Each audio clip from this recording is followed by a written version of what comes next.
qui me venait tout de suite, mais tu veux... Préparez vos questions. Parce que Ouais. Par contre, ouais, préparez vos questions. Demandez à ChatGPT de faire, vous le dites, parle comme Pierre Nicholson. Effectivement, je vais essayer de répondre à vos questions. Et ouais. Est-ce que je peux avoir un mode présentateur? non, c'est pas Pierre. non. Si tu peux. Parce que sinon, pour la reconstruction, ils vont noter. Ouais, mais j'ai les notes. Si Ah, il y a les notes. Bon, bah, tu peux, Sébastien. Tu l'as mis en dupliqué, c'est ça? Mais en fait, ça, c'est ce qui est diffusé. Ah, Ça peut se diffuser. ouais, mais du coup, tu as... Oui, bah, c'est tant mieux pour ceux qui diffusent, comme ça ils auront les notes, ils auront. Voilà. Bonjour, donc je suis un des administrateurs du SIG de la communauté urbaine du Grand Reims, et je suis là pour vous parler de la réponse qu'on a trouvée à une question qu'on s'est posée lors du renouvellement du SIG en 2015, on a commencé le projet, sachant qu'on s'était fixé comme objectif de faire un SIG pour tous.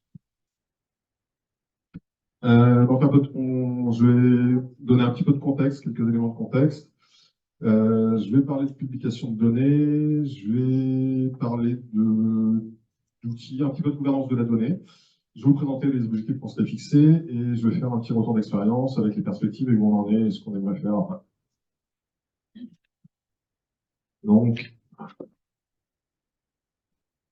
la communauté urbaine du Grand Reims, 143 communes depuis 2017, pratiquement 300 000 habitants. On a 3500 collègues, mais on n'est que 5 au SIG. On a un petit peu de géomaticiens dans la collectivité, mais on gère quand même les données sur tout ce territoire, donc ça fait un petit peu de données. J'avais une blague sur les montagnes et la montagne de Reims, mais je voudrais être un peu meilleur sur mes blagues que Julien. Je fais exprès de mettre le niveau bas pour te permettre de... Alors, un peu d'histoire. Le SIG à Reims, ça a commencé en 92. Autant dire que c'était l'âge de pierre. Pas de photo 5 cm, tout ça, quoi. Il y en a certains qui ont dû connaître. Et en 2015, comme je vous l'ai dit, on s'est fixé de lancer le renouvellement de notre SIG. Quelques péripéties, ça a été un petit peu laborieux à certains moments, même crispant, irritant, voilà. Mais en 2019, on arrive à notre V3.1 du SIG, avec une architecture construite sur QGIS et sur du PostgreSQL. Très rapidement, comme on a réfléchi à l'architecture technique, à comment on allait organiser les données, etc., on s'est posé des questions sur la publication des données. Donc, qu'est-ce qu'on appelle la publication des données? C'est je produis de la donnée, ma donnée, elle est bonne, je veux que mes collègues dans la collectivité ils puissent accéder à cette donnée. C'est ça la publication. C'est pas, on ne parle pas de service web, on parle vraiment juste de je veux la mettre à disposition. Une question simple. On a testé un premier outil que je vous présente, dont je vais vous parler après, et il se trouve qu'en 2022, on s'est tourné vers Camp2Camp pour réaliser une prestation, nous aider. Alors, quelle est l'architecture technique du SIG au Grand Reims? Un truc très simple, on a en gros 3 bases de données, il y a une DMZ, et il faut qu'on publie de la base de données de publication qui est à ma droite vers ce qui se trouve à ma gauche. On a un petit firewall au milieu. On a des outils qui interrogent les données, qui font des trucs avec. Donc, notamment QGIS, qui va écrire dans la base de production. On utilise Beaver pour nous dans notre service.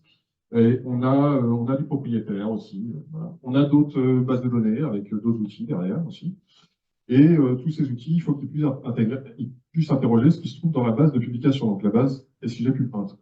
On a aussi une sorte de serveur couteau suisse sur lequel on essaie d'installer un petit peu tout ce dont on a besoin. Et évidemment, on multiplie tout ça par 2 puisqu'on a la production et l'intégration. Alors, qu'est-ce qu'on veut dans notre outil de publication? On veut publier un schéma, une base de données. On veut pouvoir dépublier le schéma. On veut pouvoir consulter ce qu'on a fait, savoir ce qui a été fait. Et on veut pouvoir restaurer une sauvegarde.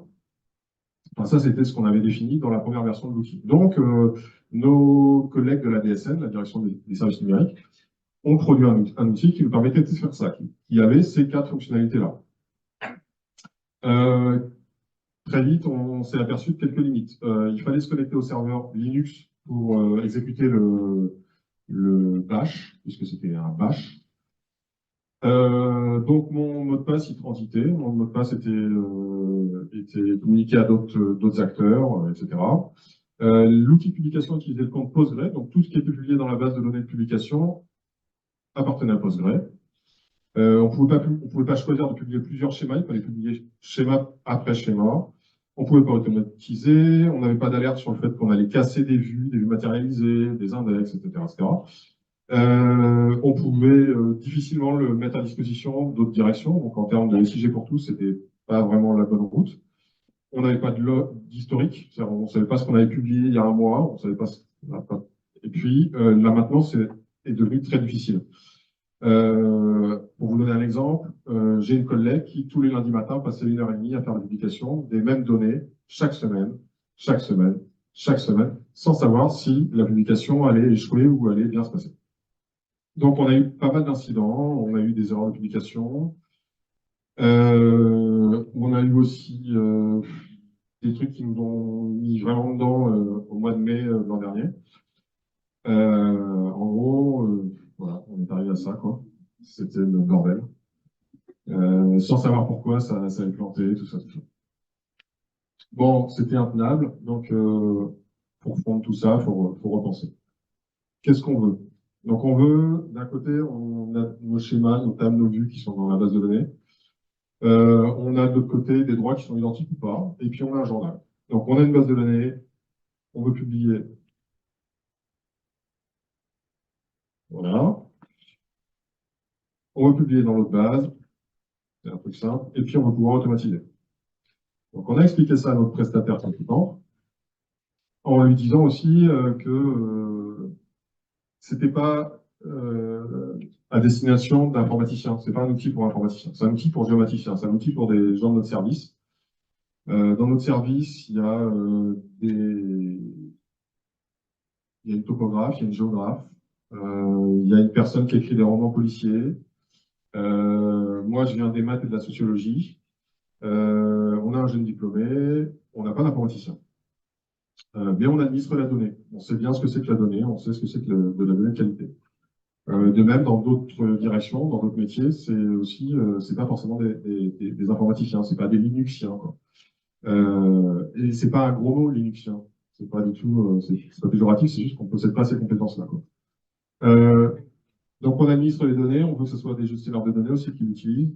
On veut aussi que ce soit, pourquoi pas, que ce soit pris en main par des développeurs, parce qu'on a des collègues qui sont développeurs qui parlent le Java couramment et tout. Et donc, au départ, on veut éviter que ce soit de la ligne de commande, quoi. Donc un plugin QGIS nous paraissait bien. Donc on a demandé à Camp2Camp. Alors j'ai pas trouvé les photos de Julien, de Arnaud Morvan et de Yves Jacolin. J'ai pas cherché, en fait, j'ai pas pris le temps de les chercher, mais sinon je les aurais mis là. C'est les personnes qui nous ont accompagnés. Donc c'est Julien qui a rédigé tout le code de ce que je vais vous montrer. Et ils nous ont questionné, ils nous ont posé des questions, ils nous ont dit de quoi vous avez besoin, qu'est-ce que vous aimeriez pouvoir faire, comment est-ce que vous l'envisagez, etc. Donc la méthode était vraiment très adaptée, ça nous a permis de prendre du recul par rapport à nos besoins. Et surtout, ils m'ont aussi, Julien m'a demandé de faire tester le plugin par mes collègues, c'est-à-dire que je ne sois pas le seul à valider. Voilà. La solution, c'était du Python 3 d'après eux, c'est ce qu'ils sont venus vers ça. L'avantage du Python 3, ça c'est exploiter le PG Service FileConf dont on parlait tout à l'heure pour se connecter aux bases de données. C'est facile à installer, ça peut être compilé en .exe. C'est plutôt efficace, les premiers tests nous étaient rassurants, c'est-à-dire qu'en 1 minute, on avait publié ce qu'on devait publier chaque semaine. Donc c'était très bien. C'est une librairie, ça va prendre la forme d'une librairie, c'est ce qui était écrit dans le marché. on aurait une librairie qui serait livrée. L'une des premières briques avec cette librairie, c'était une CLI. Donc, effectivement, une ligne de commande, quelque chose qui peut être mis dans un cron ou un gestionnaire de tâches Windows, ou un planificateur de tâches, on dit, chaque semaine, tu m'exécutes ce que je vais te demander. Pas de client, pas de... Voilà, et puis c'est déployable sur un serveur. Évidemment, après, la surcouche, ça sera le plugin QGIS. Vous attendez le plugin QGIS, vous allez être déçu. Il n'existe pas encore. Un concept très important, la transaction. Tout ce qui va se passer, c'est on commence avec une transaction, la CLI, la librairie, exécute cette transaction, et si elle aboutit, si la transaction aboutit, alors il n'y a pas d'erreur, donc la transaction est validée. Ce qui fait que si jamais quelque chose se passe mal, rien n'est publié, donc rien n'est cassé. Donc la base de publication, elle n'est pas cassée. Donc elle n'est pas à jour. Les données sont une semaine ou quelques jours de retard, mais rien n'est cassé. Ça, c'est bien. Donc, petite démo. Comme tout le monde, j'ai enregistré ça en vidéo parce que bah, c'est plus simple. Alors là, c'est un peu rapide. Donc, qu'est-ce que je fais? J'appelle la ligne de commande. Je vais choisir la base de données. Donc, il va chercher dans mon page service FileConf. Je lui dis la base de données source, la base de données destination, ce que je veux publier, donc les schémas. Donc, je peux choisir les schémas, je peux les décocher, les cocher. Je peux inverser la sélection. Quelque chose dont je n'ai pas parlé, il m'alerte sur les dépendances. Donc là, il ne m'a pas alerté sur des dépendances parce que je n'ai pas de vue dépendante pour la démo. Mais si jamais je dois publier des vues et je ne dis pas que je vais publier les tables qui sont source de la vue, alors il va me dire, attends, si tu veux publier ces schémas-là, je vais casser des vues. Est-ce que tu veux continuer? Ça fonctionne aussi pour le vue matérialisé, bien évidemment. Donc, ça permet d'être alerté et ça permet après de republier, si on a cassé des vues, de republier les schémas. Et à la fin, il me dit, voilà, tu vas publier tout ça. Donc, en local, j'ai mis 1 minute, je crois que c'est, voilà. Qu'est-ce que j'ai d'autre comme dépendances qui sont... On a beaucoup travaillé là-dessus avec Julien parce que c'était pas simple, ces questions de...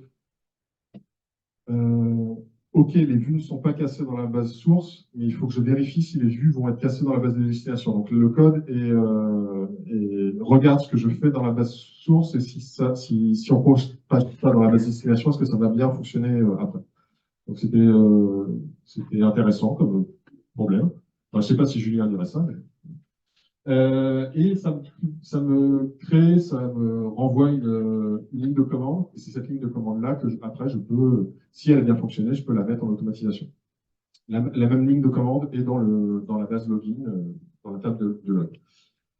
Alors, qu'est-ce qu'on a tiré de tout ça? Bon, déjà, cet outil, c'est cool parce qu'il est utilisé dans le projet Aladdin. Vous allez me demander, qu'est-ce que c'est que le projet Aladdin? Le projet d'administration de la donnée interne de la communauté urbaine du Grand Reims. Donc, c'est l'outil qui est nécessaire et qui a été adopté entre nos bases Postgre. Voilà. On l'a déployé en production, donc au SIG. Il est utilisé par l'équipe. La documentation est bien fournie, c'est vraiment bien ça. Qu'est-ce qu'on va faire après? Il faut qu'on verse le code parce qu'aujourd'hui il est dans un guide qui est privé, mais on a bien conscience que ça peut être utilisé par d'autres. Ça pourrait répondre à certaines de vos questions. Voilà. Et évidemment, il faut qu'on écrive aussi le plugin QGIS pour nos collègues gestionnaires de données, archéologues, les gens qui gèrent des réseaux, des déchets, etc. Parce que c'est eux qui mettent à jour leurs données et c'est eux qui savent quand est-ce qu'ils peuvent verser cette donnée-là pour que les autres collègues de la collectivité l'utilisent. On va aussi réitérer l'appel à des prestataires parce qu'en fait, c'était vachement bien et tout le monde est très content dans notre collectivité que ça fonctionne comme ça. Et il faudrait aussi, parce que j'ai un collègue RSSI, qu'on réfléchisse à un autre système d'authentification pour que dans la transaction, etc., que ce soit peut-être un peu plus... Il y a une solution.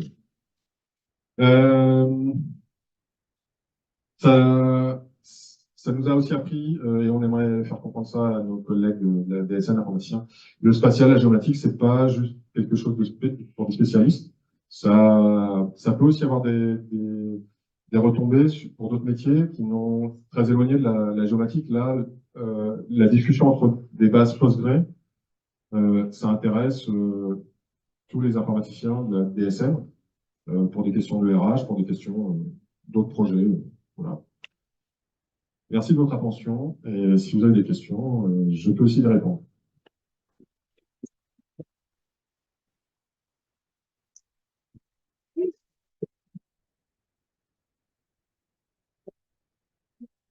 T'en prie, les escaliers s'offrent à toi. Super, non, pour ta question d'authentification, alors c'est vrai que les PGCRI, c'est toujours un souci. Si vous êtes par contre en réseau interne, c'est-à-dire que du coup, tu peux partir sur du partage de jetons en utilisant le trousseau système. Et si c'est un client Python, il y a de quoi faire avec Keyring. Enfin, Keyring. Voilà. C'est en fait la technologie qui est aussi utilisée par quand tu as le gestionnaire d'authentification de QGIS qui dit, qui place le mot de passe dans le trousseau système et que quand la personne a déverrouillé sa session Linux, Windows ou Mac, en fait, et du coup, tu dis à ton RSSI, bah, si toi, tu fais bien ton taf de sécurisation de la session Windows, parce que vous êtes sur Windows, I guess, j'ai vu le PowerShell, et donc voilà, ça doit rappeler des mauvais souvenirs aux gens de l'atelier de Networking. Ça m'a fait souffrir d'apprendre le PowerShell. Moi, j'ai une partie qui est là, et ben... Voilà. Question. Déchargé.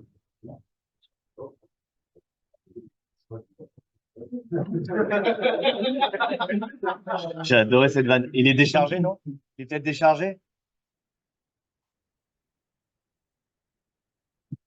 Oui. Ah, c'est bon, ça marche.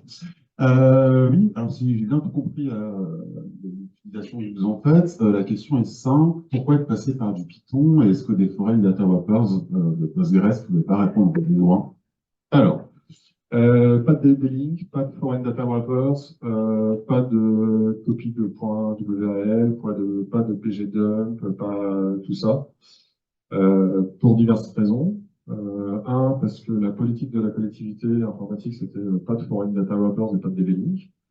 Deux, les points WAL et les pgdump, comme je l'ai dit, c'est à destination de personnes qui sont géographes, qui sont, voilà, donc, le PGDump, j'ai fait un peu de wiki là-dessus pour qu'ils puissent prendre. Mais voilà, c'est pas. Et sinon, effectivement, en théorie, c'est évident. Les deux bases, la base 6cube1 et la base SIG, elles sont sur le même serveur. Hein, voilà. Donc, oui, ça fonctionnerait. C'est vrai. D'accord. Je ne sais pas si un FDW fonctionnerait entre notre réseau et la DMZ, par exemple. Enfin, moi, là, ça dépasse mes compétences réseau, mais voilà, ça peut justifier un truc. Oui, je crois qu'il y a une question. Pardon. Bonjour. Bernd Decker, Total Energy. J'avais une question sur, vous avez évoqué les dépendances, le problème des vues et des vues matérialisées associées. Donc, si jamais il y a une dépendance qui est détectée, il convient bien de restaurer les vues et les vues matérialisées. Probablement, vous n'allez pas faire ça à la main. Donc, c'est automatisé, ça. Donc, comment ça se passe? Si justement, c'est pas juste une réponse oui ou non, je comprends qu'il y a une dépendance et je refuse ou non de faire la mise à jour. La mise à jour doit se faire avec la restauration automatisée, je suppose. Comment ça se passe exactement? Bien. Alors, des vues et des vues matérialisées. Hein. Ça se passe bien, comme l'a dit Julien. Comme l'a deviné Julien. Non, on a fait le choix de, justement, on est alerté, l'utilisateur, le gestionnaire est alerté de tu vas casser quelque chose. Est-ce que tu continues ou pas? S'il continue, ça va casser quelque chose. Par contre, il y a la liste de tout ce qu'il a cassé. Donc, il peut relancer l'application et restaurer voilà. C'est-à-dire que les vues il va pas aller se loguer dans des beavers et aller rejouer le script de la vue, en fait. Il lance juste ça, et voire même, en fait, ce qu'il fait, c'est que Il a un script de publication des schémas des tables, voilà, et juste en dessous, il relance une commande Python qui va, elle, publier les vues et les vues matérialisées. Mais tout se fait, si je choisis mes tables, mes vues matérialisées, mes vues, etc., l'outil se charge d'écrire le script dans le bon ordre, et donc il publie les schémas, les tables, et après je ne sais pas si ça répond à votre question, mais Donc, si je comprends bien, c'est donc semi-automatique, c'est-à-dire que si vous décidez de remettre les dépendances, il va écrire le script qui lui va restaurer. Donc, du coup, ça se fait en 2 étapes, mais vous n'avez pas à manuellement à rejouer les requêtes des vues. Mais ça Non, se fait du coup non. là en automatique. on n'a pas aujourd'hui d'option qui permet d'ajouter directement les choses qu'on casserait. Ok. Et l'automatisation, c'est vraiment plus le côté j'ai une ligne de commande et cette ligne de commande, je peux la mettre dans un truc qui se lancera de manière automatique. C'était vraiment ça, nous, notre truc important. Mais je note la piste, ça serait une bonne piste. Ok. Merci. Est-ce qu'il y a d'autres questions? Ah ben juste à côté. J'ai une question. Bonjour, Mehdi Wadoud au nom de la métropole. Je me permets de répondre par rapport aux dépendances parce que on rencontre ce problème aussi. Du coup, à Grenoble la métropole, on a mis en place une fonction de dépendance au niveau d'un schéma ou d'un objet qui permet de remonter les DDL, les requêtes SQL de vue ou de vue matérialisée avec un ordre 1, 2. Mais en fait, sauf que ça remonte pas tous les DDL. Il y a un petit problème, un petit peu par rapport à ça. Et ça pourrait être intégré. Sauf que nous, on est parti plutôt sur les bases distantes, enfin, les foreign data wrapper. Mais on les utilisait soit pour publier un schéma ou un objet, soit pour faire le refresh, en sécurisant bien sûr avec une vue matérialisée. Mais le problème reste les index. Alors, peut-être avec votre solution, ça passe. Mais avec les FDW, c'est compliqué de les reconstituer à la fois géométrique et clé primaire, donc on en a. Merci. Pour la question des index, nous, ça a l'air de bien fonctionner, puisque comme la base de publication est interrogée, requêtée, etc., et que nos index sont construits pour les requêtes, ça a l'air de bien fonctionner. C'est souvent que le problème des index est un problème majeur. Je vous laisse quelques minutes avec ça. Pour l'instant, moi j'ai une question sur le. Fatigué, hein? Vas-y, venez. Salut Benjamin, ce que je suis obligé de faire moi pour avoir des applaudissements. Du coup, j'ai une question. Tu as parlé d'ergonomie, tu dis dans nos besoins, on est des géomaticiens et donc on va nous faire un outil qui est adapté, on n'est pas informaticien. Et tu as un truc en termes UI, il en savent. Enfin, tu vois, j'avoue, Ouais. moi, comme dit un collègue, j'aurais pas osé. Non, et en vrai, pourquoi pas? Moi, je trouve l'outil cool et tout, c'est du rich, enfin, c'est top, mais. La promesse, c'est d'arrêter.